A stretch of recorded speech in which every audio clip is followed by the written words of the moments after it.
Good morning and welcome. My name is Don McWilliams. I'm with the City of Bellevue and I'll be your moderator for this session today. Joining us today is John Brosnam from King County. He's the Strategic Planning Manager and he's going to be speaking to us today about embracing co-design in stormwater planning. John, I'll be monitoring the chat for you as we go, so I'll pay attention to any questions that come in, but it's all yours. Great. Thank you, Don. Well, thank you everybody for joining us this morning. Hopefully you got a little bit of a break from the last session. And yeah, I am looking forward to sharing with you some of the concepts that we are applying through a couple of different efforts in King County and working with our partners regionally, talking about the value of co-design in stormwater plan development. So again, thank you for being here. It's a nice opportunity to kind of frame up some of these different messages. We are fortunate that we have a county executive, Dow Constantine, who is already out there beating the drum that when it comes to stormwater management, we need a new and more cohesive approach to managing stormwater if we're really going to achieve the water quality outcomes that we'd like to commit to. So what does that mean about a more cohesive approach and how do we define it? Dow's out there letting people know, which is very accurate, that individually we as governments can each meet our NPDES permit requirements, but that does not solve the problem of untreated stormwater runoff making its way to Puget Sound. So this new way of doing business that we call co-design is centering on collective impact by supporting our partners, leveraging convening capacity, and co-designing the outcomes we want to see. So within that, what we're trying to build is what we're calling a social infrastructure to deliver on those commitments for physical infrastructure. So we're going to talk about those concepts and then review the application of those concepts through some existing initiatives. So we all know that stormwater is the single largest source of untreated pollution that makes its way to Puget Sound. We estimate that that's about 118 billion gallons per year, which itself, if you consider that volume compared to the volume of combined sewer overflows, it's about 200 times the size. So the first 25 years of implementation of the Clean Water Act was largely focused on those point sources, and the funding was there in significant amounts to fund the wastewater treatment system that we have today. So effectively, you could argue that we neglected non-point sources for the first 25 years of the Clean Water Act, and now we are making up for that legacy when funding is a fraction of what it was for these treatment options in the 1970s. So just a quick bit about stormwater services. You know, when I'm engaged in these external planning efforts that we're going to be talking about, I like to represent that this is a regional effort, not just King County, but I do want to talk a little bit about the history of stormwater services that basically led to the creation of my team and my position. So King County's surface water management program and fee began in 1987. Of course, this was after the majority of the region's development was built out. And then between 2008 and 2018, stormwater services doubled in size from 35 to 70 staff, but did so without any meaningful strategic plan in place. So that growth was largely reactive, responding to flooding response, complaints, asset management needs, and then permit compliance as well. So in 2018, Stormwater Services took on an organizational analysis that made multiple recommendations for some planning improvements, but rolled up looked like this: that the organization needed to be more strategic, needed to be more lean, innovative, data-driven, and equitable. And this was what catalyzed the creation of my position and the Strategy, Policy, and Performance Unit within Stormwater. And it was also where we got the idea of this Stormwater Investment Plan that I'm going to speak about. So basically, the creation of this new planning unit consolidated a lot of section and division-wide support into one group. So I regularly use the term foundational to describe the support functions of the Strategy, Policy, and Performance Unit, which are strategic planning, internal and external collaborative planning, green stormwater infrastructure development, program development, performance tracking, equity and social justice, communications, and then our data and analytics team as well. So this was our mission and purpose. SPU PPU was developed to serve as the stormwater policymaking and planning body for King County Department of Natural Resources, provide collaborative strategic leadership on stormwater services program content and development, and facilitating section-wide engagement to guide King County's stormwater services programs, strategies, and systems. So that was about as defined as things were, but what that meant was that when we actually applied some of these planning concepts in practice with our partners, it left a lot of autonomy for our team to chart what we feel is the right course in approaching these efforts. And that enters in this concept of co-design. So I understand this is kind of a high-level concept, and I'm going to be doing a little bit of exploration of some of these applications that bring it to life.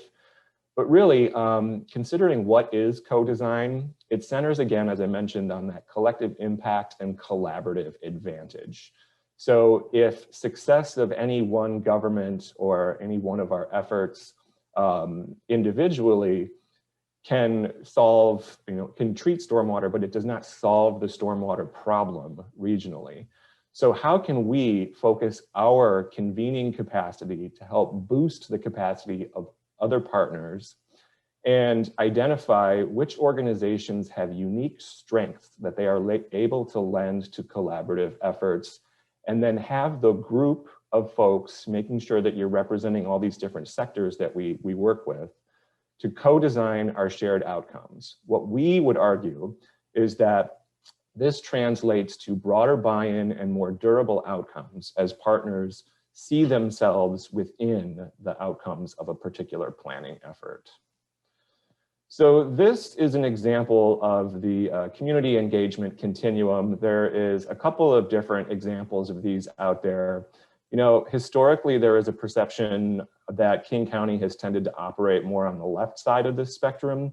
And what we're trying to do basically is move to the right side, where we are working with communities and with our partners to co-design these outcomes that we think will result in more durable efforts. So how to deliver on co-design? Really in the process of applying this concept, you're actually building on something that supports implementation, which we call social infrastructure. So there's a lot of different definitions out there for what social infrastructure is. It's really interesting, actually, when I dug into some of the research behind it, because it's a pretty well understood topic. And there's quite a bit of theory out there that basically this latter definition that came from New Zealand is that social infrastructure is almost exclusively provided by a central or local government. And basically, this is what we're trying to build here. So when you, for example, have our county executive saying that we need a more cohesive approach, let's consider how we build this social infrastructure for more connectivity among local governments, the environmental advocacy community, the agencies, and how we can deploy our strengths in a more coordinated and cohesive way going forward. So enter in the Stormwater Investment Plan. As I mentioned, when I first got started with King County, which was just about 2 years ago, we knew that we were going to be taking on this externally facing effort. But again, it was really up to our team to define how we were going to approach it. So folks on this call may already be aware of the stormwater investment planning effort. This is something that we have been up to for the past couple of months. It has not been ideal trying to engage external partners in an exclusively virtual space. But what we're moving forward with is what we're calling an externally facing multi-partner engagement effort to really lean into partnerships to reframe and reshape the way the county and our partners manage stormwater for improved outcomes. So this effort will address policy and regulatory barriers, propose new projects, collaborations, research, and hopefully some coalition building around new funding opportunities, and really focusing on outcomes-based planning. So our effort is trying to develop these 30-year target outcomes related to infrastructure funding and regulations, watershed scale management, and community-driven green stormwater infrastructure programs and projects. So when it comes down to King County, our role is providing the convening capacity, really creating that space such that partners can come together and authentically co-design how we are going to move forward with this more cohesive approach. So I tended to get a lot of questions on the front end about, well, what's the big idea that we're going to be rallying around? And I felt like our job was to push back on that and say, you know, let the group self-determine where we're going so that we are not just coming in, informing our partners what we're doing. And what we're trying to do is hoping to elevate these concepts that forge more cooperative connections among practitioners and communities that are going to strategically improve water quality outcomes.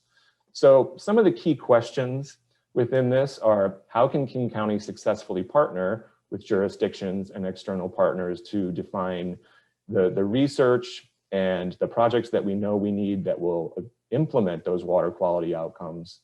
And how can we leverage our unique organizational strengths and come together on big, bold new ideas? So there's a couple of component pieces to the Stormwater Investment Plan. For the first time, King County presently is developing our first stormwater retrofit prioritization framework.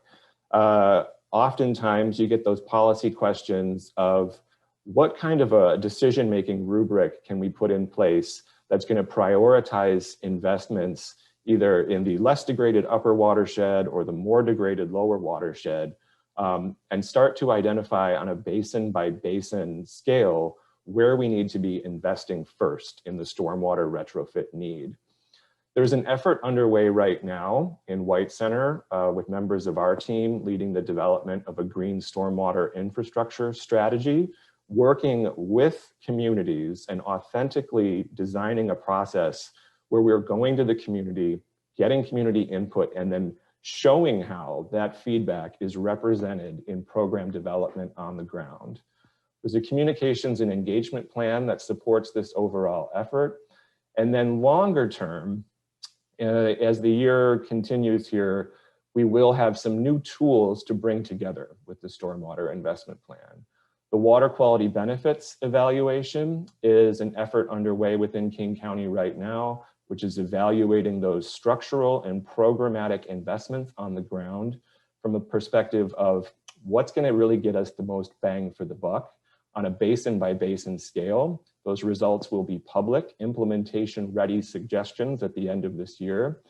And then there's the overall effort of the Clean Water Healthy Habitat Strategic Plan, which is King County's 30-year effort to invest in the smartest investments in clean water and healthy habitat at the right time, at the right place.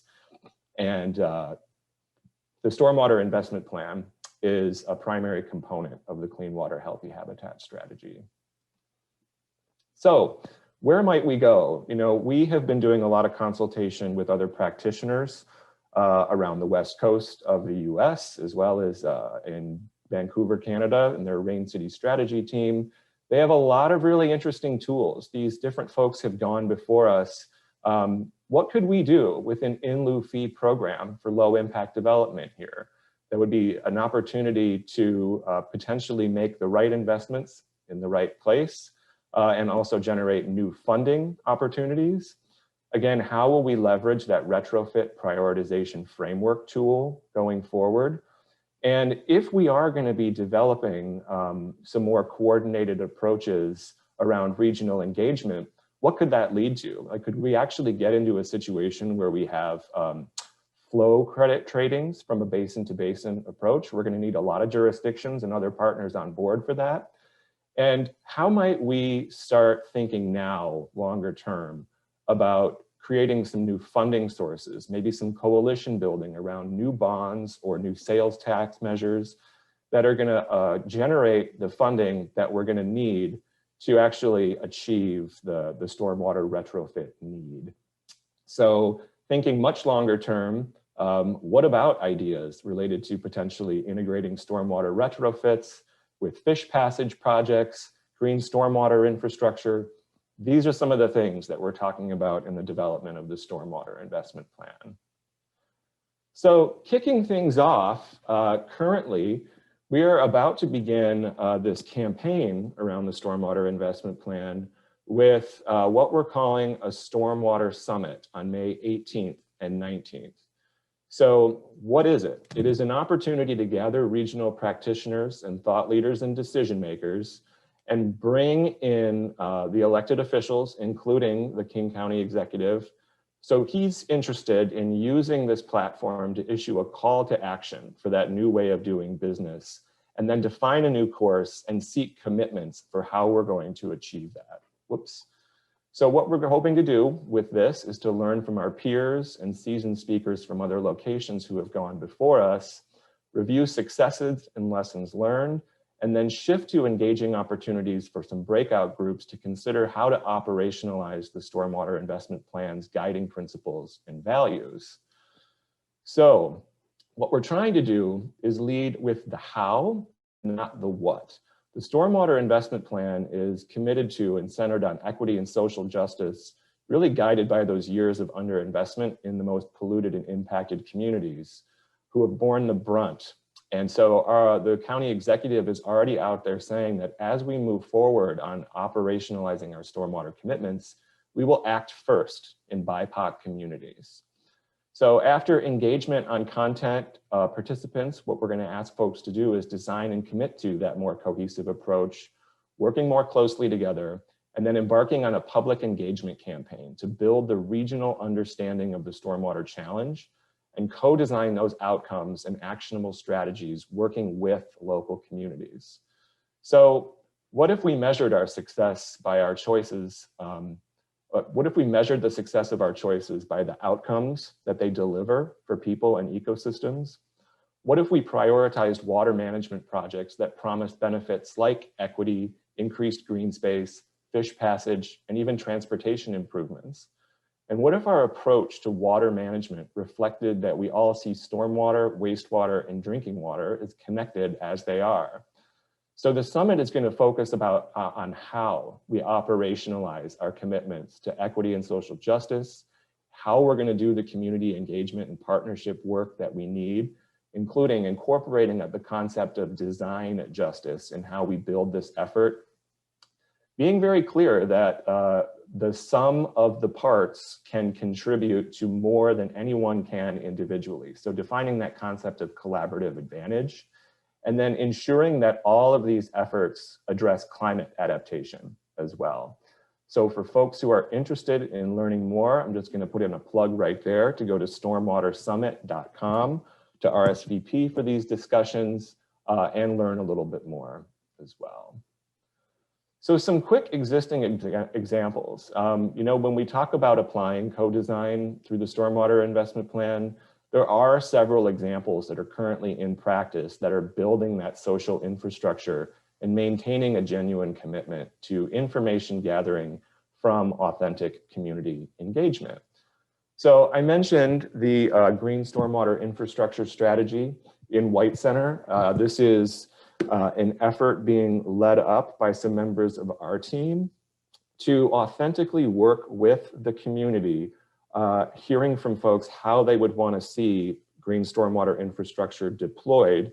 And the response to that community engagement has just been incredible. Folks are very, very excited to talk about how we might apply some of these multi-benefit projects in local communities, especially in White Center, which has had that history of underinvestment. So there has been some significant research, audience research that we've conducted. We've worked with a team of students from the UW Evans School that further developed this project. We're currently working with Pyramid Communications and the Department of Local Services to continue to refine and deploy how we're leading the implementation of this final community-led GSI strategy in White Center. So the initial community interviews included community leaders to gauge interest Is this even a topic that people would be interested in? And who else should we be talking to? So then demonstrating that follow-up to the community and really meeting people where they are already gathered, and where trusted leaders can be hosting different speakers and making those community connections so that we can continue to develop and refine the program. So if folks hang out for another 10 minutes after I'm done speaking, Todd Hunsdorfer, also a member of our team, is going to be talking about the Our Green Duwamish coalition as well. So what I have always reflected on is the level of engagement is so strong around this effort and all these different partners. It has really jumped out to me as an opportunity to scale up the co-design approach applied in the Our Green Duwamish coalition, and really get to a place where the Stormwater Investment Plan is applying those same concepts on a regional scale. So just really quickly, the goals of the Our Green Duwamish coalition are to reduce priority toxics and other pollutants discharging into receiving waters in that watershed, fostering those partnerships and broad participation and collaboration among partners and communities, increasing access to existing data, research, and resource, restoring natural hydrologic functions through reduction in uncontrolled stormwater runoff flows, and increasing innovation in stormwater management. So these terms are definitely not unfamiliar to stormwater practitioners, but what Our Green Duwamish has done is really create that space where these public and private partnerships basically where folks come together in these public-private partnerships to define what is best for the collective. And then King County provides, again, in that case, this convening capacity to operationalize this going forward. Another new example on our end is the Pollution Identification and Correction Alliance. This is basically finding and fixing fecal pollution sources in prioritized subbasins. Again, this is another application of the county, state, tribal agency, conservation district, and community representatives coming together, leveraging the individual strengths of each group to achieve a collective. And what's interesting is it's not creating necessarily a new program, but it's leveraging existing programs to improve efficiencies to address water quality concerns in King County. So again, this is a place where we're lending our convening capacity to this community-oriented approach focused on building public trust to tackle these complex, multi-sourced fecal pollution problems. Let's see. So just a couple other quick examples. I know I'm kind of cruising through a lot of content here, but the storm network as well. This is where an opportunity where just putting some staff and funding capacity into a regional coordinated effort can actually help a lot of the smaller jurisdictions meet their permit compliance requirements, in this case around education and outreach through the storm network. You know, with the fish passage prioritization that King County is leading up, we have been pretty proactive in working with tribes and agencies to make sure on the front end that we're getting their input for the best methodology of prioritizing that fish passage work. Todd will be speaking in a minute. Todd also is providing a lot of capacity to the Poverty Bay Shellfish Protection District, and which has a lot of overlap with the PIC program as well. So again, just a couple of quick examples here, and I'm looking at the time, so I'm going to try to wrap it up because, again, kind of moving from the abstract concept to some of these on-the-ground applications. I hope I did some of that interpretation effectively, but at this point, I think I'm just going to pause for questions.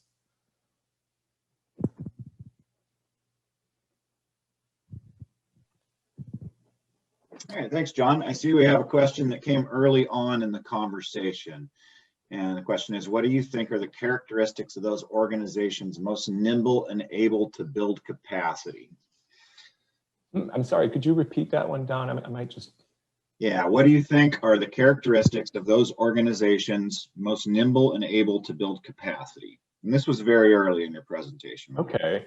Well, I think one of the things that's going to emerge here is that trying to do some stakeholder mapping effectively to understand what organizations have a unique project or idea that might run into some hurdles. One of the things we've talked about is where organizations might articulate a project, for example, but there might be something standing in the way, a policy barrier, a regulatory barrier, to just do an inventory of those and then figure out if there are other organizations who might be uniquely able to provide that capacity.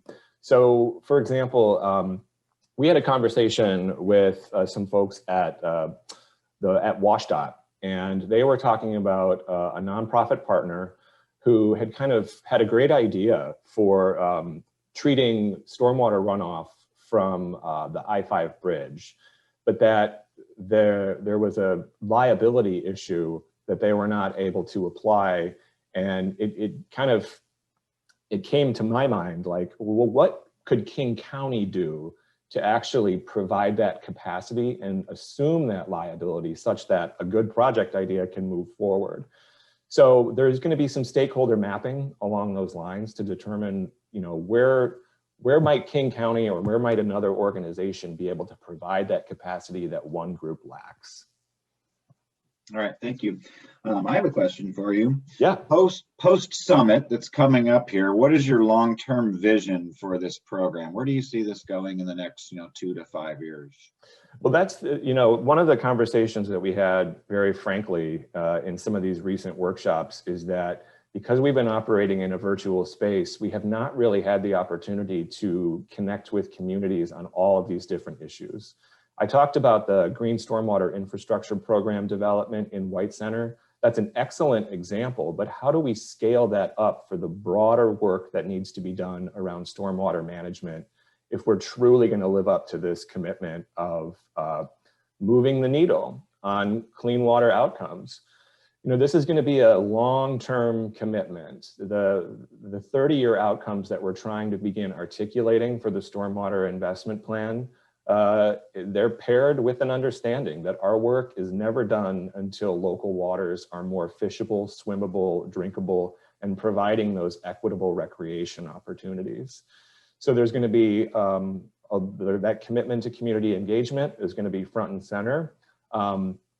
But we've got to have broad buy-in from all these different efforts if we're truly going to be operationalizing the strategies to get us to those 30-year outcomes.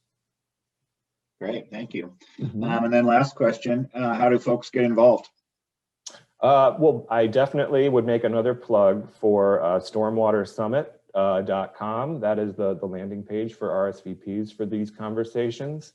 And then, I meant to put my email up here actually. So my email is jbrosnan@kingcounty.com or .gov. And I would encourage anybody who is interested in learning more or getting involved in these conversations to contact me at any time.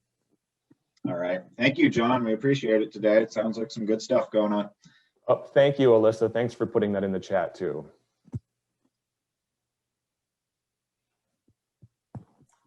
Okay, thank you, everyone. Have a great day. Oh, sorry, there's one more question, Don. Did you want to go ahead and get that? Oh, yeah. Do we have time? I think we have about 30 seconds. Okay. Yeah, you got one last question here, John. There are nonprofits that have convening capacity. How does King County's role differ? Well, generally, that's a good question. I don't have an immediate response to that. But that's one of the efforts that we've got to get into here is some of that stakeholder mapping around who brings which assets to the table and then using that to define some more collaborative projects going forward. Okay. All right. Thank you, John. We appreciate it today. Yeah. Thanks, everybody. I appreciate it and hope to follow up.